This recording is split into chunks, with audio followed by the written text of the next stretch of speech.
네, 반갑습니다. 오늘 제가 말씀드릴 내용은 우리나라가 초고령 사회가 작년 말에 되어버렸죠. 초고령 사회란 건 65세 이상이 20%를 넘는 겁니다. 중요한 거는 우리나라가 지금 평균 수명이 80대로 벌써 올라섰죠. 근데 문제는 건강 수명이 평균 수명과 10년 차이가 난다는 겁니다. 70대입니다. 즉 말하자면 인생의 마지막 한 10년을 골고루 하면서 살아야 된다. 이건 정말 비극이죠.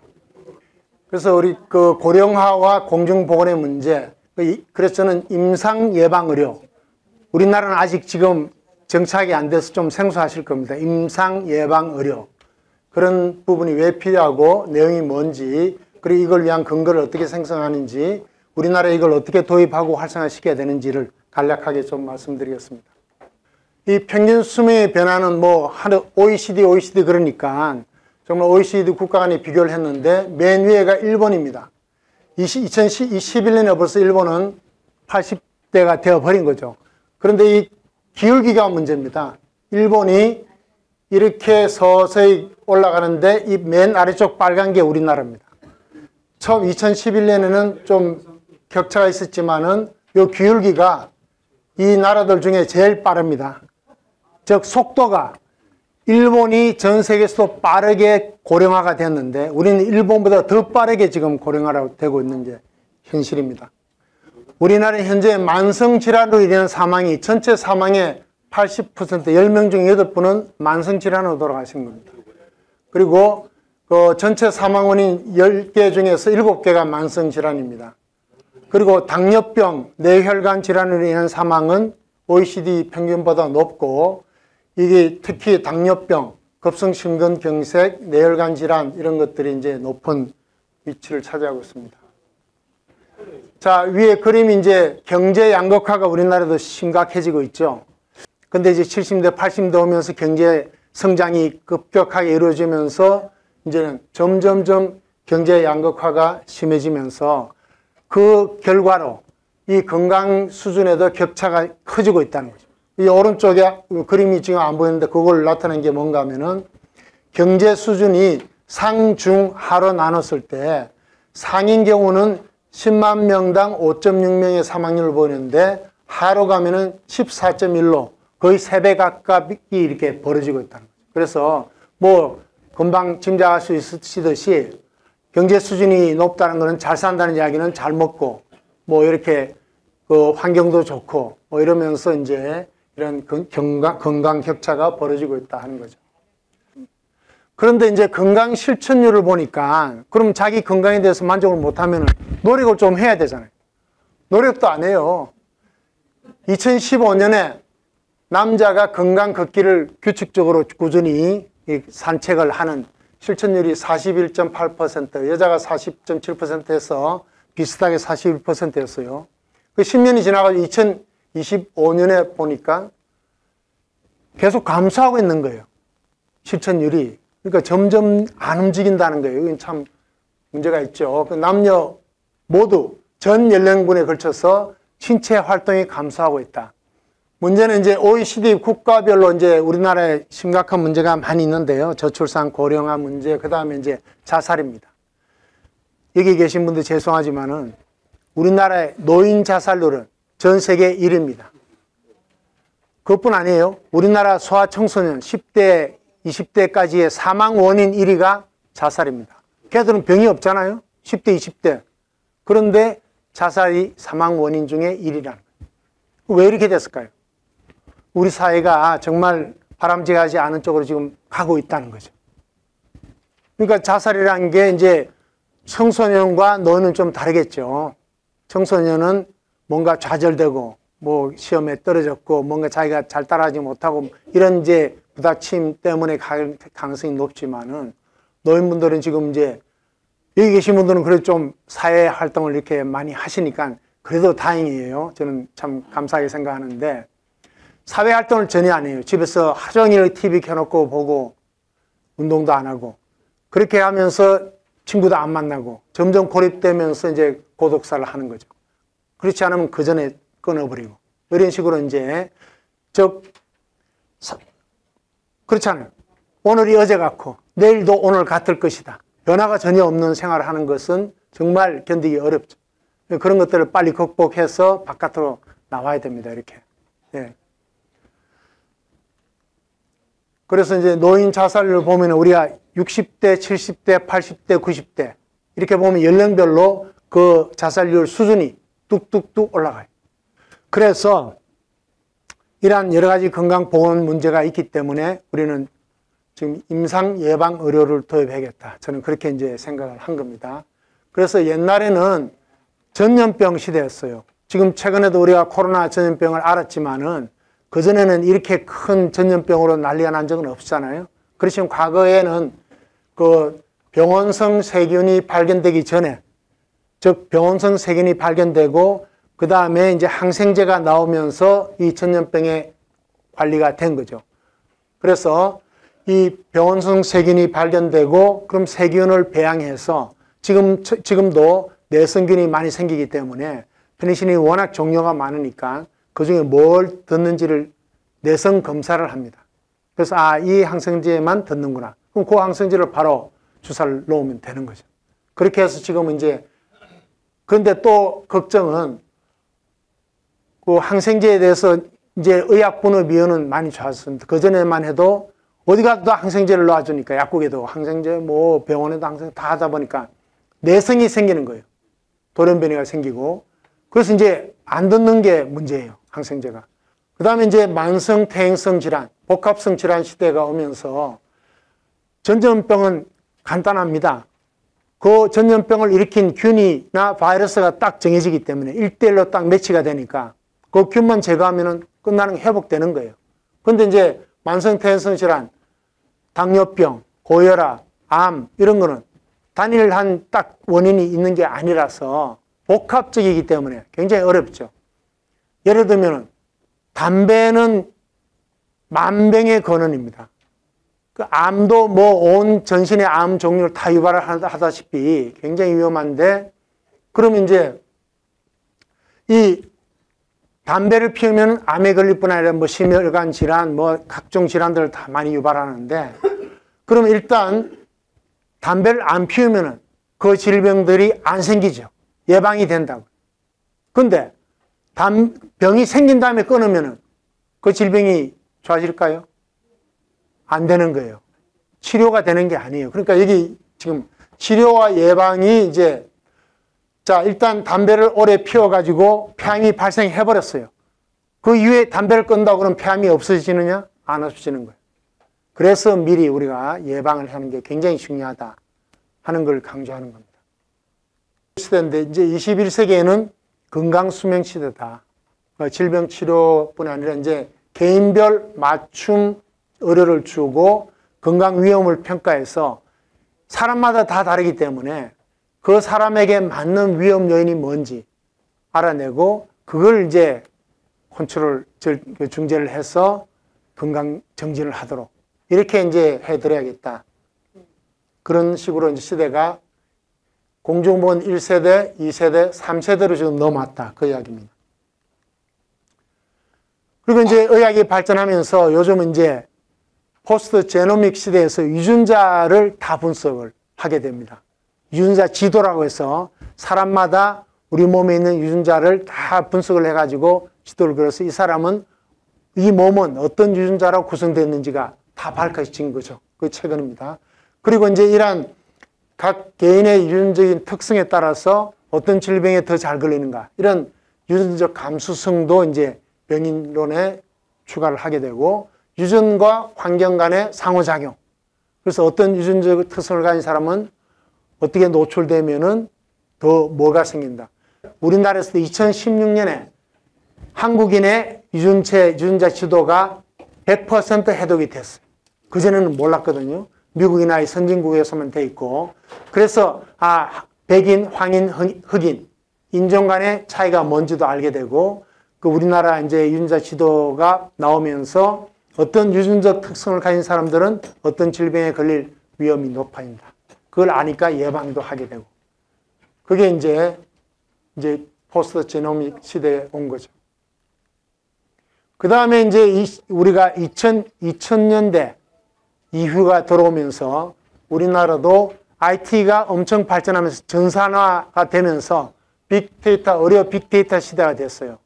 저희가 근무했던 서울대학병원도 2000년에 데이터 웨어하우스 프로젝트에서 우리 병원에 있는 의무 기록들을 다 전산하는 거죠. 한 150명을 사람을 채용해가지고 하루 종일 입력하는 거예요. 옛날부터 있어온 그 엄청 많은 의무 기록, 종이에 있는 정보를 다 입력을 컴퓨터에 했어요. 그래서 몇 년 만에 우리 서울대학병원을 이용한 환자분들의 정보가 다 컴퓨터에 다 들어갔죠.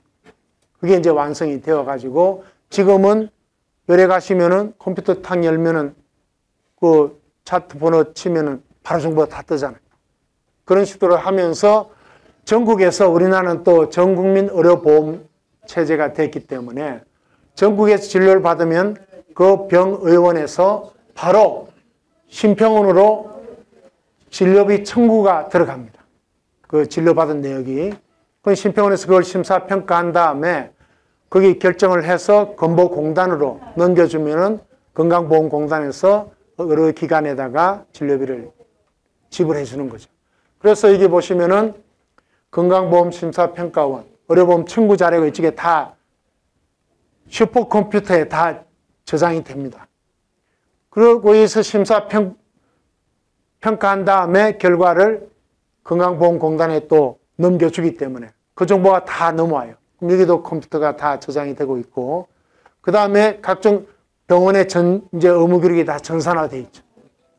그리고 국립암센터, 즉 일산에 있는 국립암센터도 전국에서 온 암 등록, 전국에서 암 환자가 확진이 되면은 국립암센터에 등록을 합니다.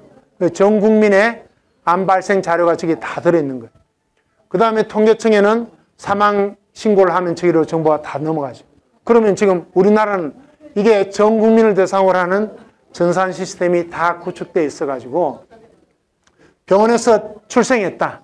그럼 출생 정보가 저장이 되면서 올라가죠. 그 다음에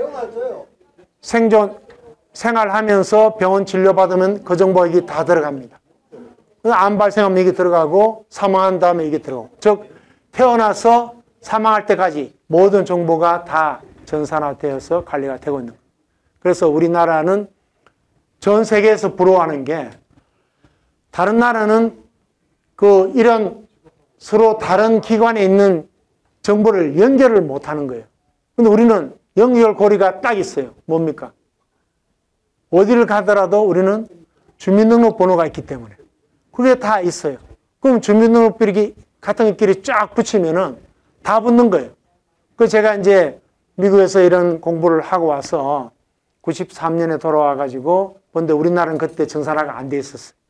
그래서 제가 건보공단에 가가지고 지하 창고에 가서 의무 기록을 복사해가지고 그걸 코딩하고 입력하고 그렇게 해서 겨우 분석을 했었는데 2000년대 들어오면서 이게 쫙 되면서 누구든지 할 수 있게 됐죠. 이 세상이 완전히 바뀐 겁니다. 그 다음에 웨어러블 디바이스 다 이제 차고 있죠. 뭐 걸음수부터 해서 심장, 박동수 이런 것들이 빠르게 발전하면서 그냥 디바이스가 기하급수적으로 늘고 있고 심지어는 요즘 차면은 뭐 당뇨병 환자 차고 나면은 식사하고 난 다음에 혈당이 바로 올라가는 게 뚜뚜뚜 소리 나고 그런 것도 다 개발되어 있거든요. 굉장히 많이 발전하고 있습니다. 이거는 지금 왼쪽에 미국의 오바마 대통령입니다.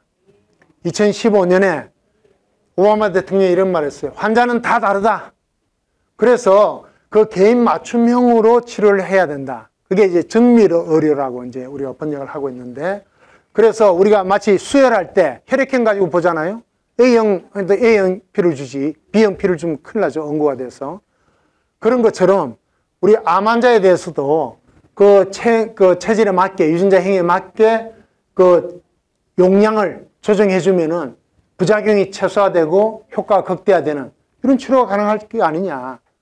그게 바로 우리 프리시전 메디신, 정밀 의료다. 이렇게 이야기를 했어요. 그래서 이제 예방 의료도 그렇게 가자는 거죠. 그래서 과학적인 근거가 있어야 되죠. 우리가 지금 유튜브가 하도 많이 오다 보니까 유튜브 보면 어떤 비슷한 내용인데 서로 다른 말 하는 게 있잖아요. 커피를 마시는 게 좋아요? 안 마시는 게 좋아요? 다 달라요, 다. 그래서 이 과학적 근거가 중요한데 지금까지 나와 있는 커피가 건강에 미치는 영향에 대한 많은 연구 결과를 다 종합하면은 하루 석 잔까지는 간과 심장에 좋은 걸로 되어 있어요. 근데 저는 이제 2잔만 마십니다. 오후에 늦게 마시면 또 잠을 못 자니까 아침 식사 후에 한 잔, 점심 식사 후에 한 잔. 그리고 3시 이후에는 안 마시는 게 좋아요. 잠을 못 자니까. 그렇게 해서 하루 2잔을, 그것도 이제 커피를 블랙으로 마셔야 됩니다. 뭐 설탕, 프림 타면 안 되고요. 그리고 제일 좋은 게 드립 커피입니다. 필터 가지고 이렇게 물 부어가지고 집에서 하는 거. 왜냐하면 아메리카노는 블랙이지만 그거는 에스프레소거든요. 푹 짜가지고 그냥 물 탄 거거든요. 그렇지 말고 그냥 따라서 주르륵 내려오는, 집에서 그냥 할 수 있는 그게 제일 좋은 걸로 되어 있습니다. 그리고 이제 개인의 특성에 따라서 건강진단과 건강위험평가를 해서 질병을 미리 예방하고 건강 수준을 향상시키는 게 예방의료 서비스를 제공하는 겁니다. 그래서 정밀의료라는 거는 개인의 유전체 정보가 있죠. 그 다음에 생활습관 정보가 있어요. 운동을 얼마나 하는지, 식사는 어떻게 하는지, 뭐 술, 담배를 하는지 이런 것들. 그 다음에 이제 진료받았을 때는 임상정보. 이런 것들을 다 통합해가지고 개인 맞춤형으로 진료를, 예방의료를 하고 진료를 하자는 게 정밀의료의 개념이죠. 그래서 미래형에는 여러 가지 위험 요인들이 있습니다. 그걸 다 종합해가지고 그런 위험 요인들, 지금 말씀드린 거, 생활습관, 운동, 그 다음에 식사 습관, 영양 섭취 이런 것들이 많이 있는데 그걸 다 종합해서 위험도를 사전에 예측하는 겁니다. 암 발생 위험, 심혈관 질환, 뇌졸중, 사망 이런 것들에 대해서 이제 예측을 하고 그에 맞춰서 질병 예방하고 건강 관리를 해서 쭉 가는데 이런 것들이 다 개인 퍼스널 헬스 레코드라고 개인 의료 정보. 지금 우리 앱이 있죠? 이 앱 딱 받으면 PHR이에요. 퍼스널 헬스 레코드라고 딱 앱 받으면은 이거 누르면 자기가 진료받은 정보들이 다 뜹니다. 투약 정보 이런 것들이 다 나와요. 그런 것들을 활용해서 건강관리를 하는 시대가 됐죠.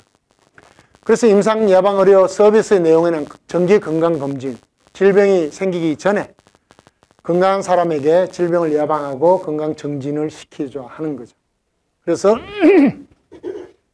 성, 연령, 유전적 특성, 생활습관, 직업, 환경 특성 이런 것들을 다 반영해서 질병을 조기 진단하고 조기 치료 그런 것들을 해서 이제 합병증 예방하는 그런 것들을 설문조사나 신체검사, 선별검사를 해서 이렇게 제공하는 게 정기 건강검진이고 건강위험평가가 있습니다. 그래서 위험 요인을 중심으로 질병이 생기기 전에 어떤 자기가 가지고 있는 많은 요인들을 대상으로 해서 어떤 질병에 걸릴 위험이 높은가 하는 것들을 평가를 하는 거죠. 그래서 이걸 가지고 예방의료 서비스를 제공해 어떻게 조절을 하면 되겠다 이런 것들을 상담을 해주는 거죠. 이게 바로 상담 의료 서비스입니다. 그래서 특정 질병을 찾기 위한 선별 면담도 있고 병력을 청취하고 위험 형태나 노출을 평가하고 그렇게 해서 1차 예방 상담하고 건강 정진을 위한 유해 행동을 어떻게 수정하라고 알려주고 교육을 하고 그래서 이제 상담하는 거죠. 그래서 여기 위험 요인 조절을 위한 예방의료 서비스의 내용이 뭐냐?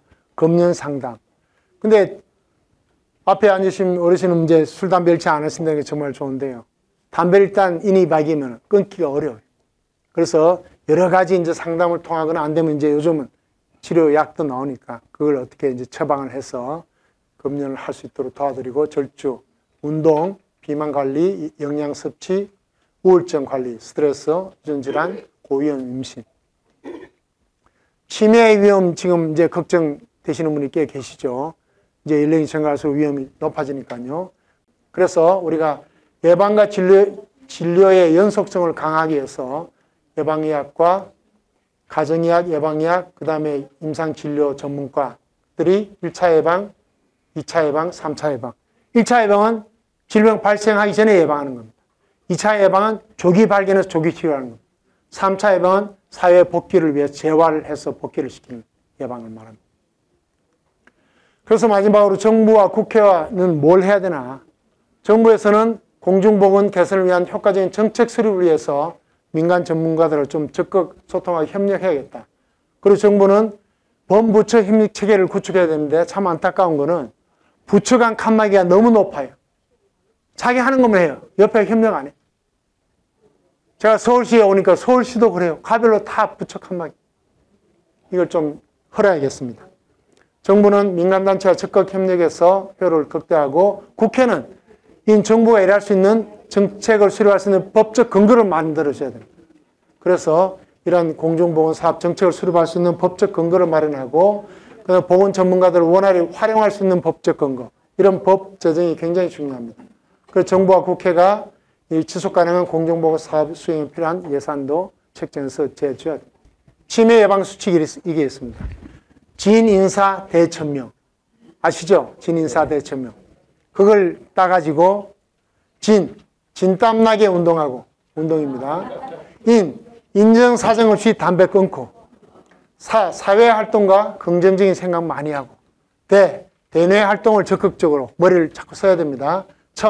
천박하게 술 마시지 말고 하루에 한 잔 정도, 한두 잔. 명을 연장시키는 식사를 하자. 그래서 진인사 대천명. 우리가 사람으로서의 노력 최선을 다해서 천명을 기다리자는 거 아니에요.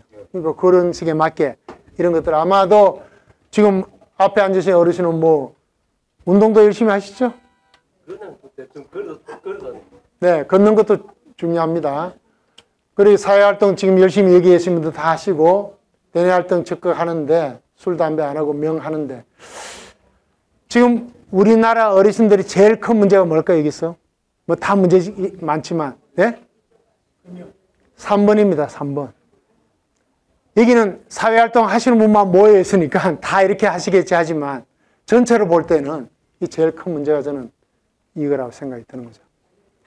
예, 시간을 끌어서 죄송합니다. 급하게 이야기했는데, 하여간 오늘 제목이 초고령 사회를 맞이한 건강정진 질병 예방입니다. 그래서 건강하게 9988-234 하시기를 기원드립니다. 감사합니다.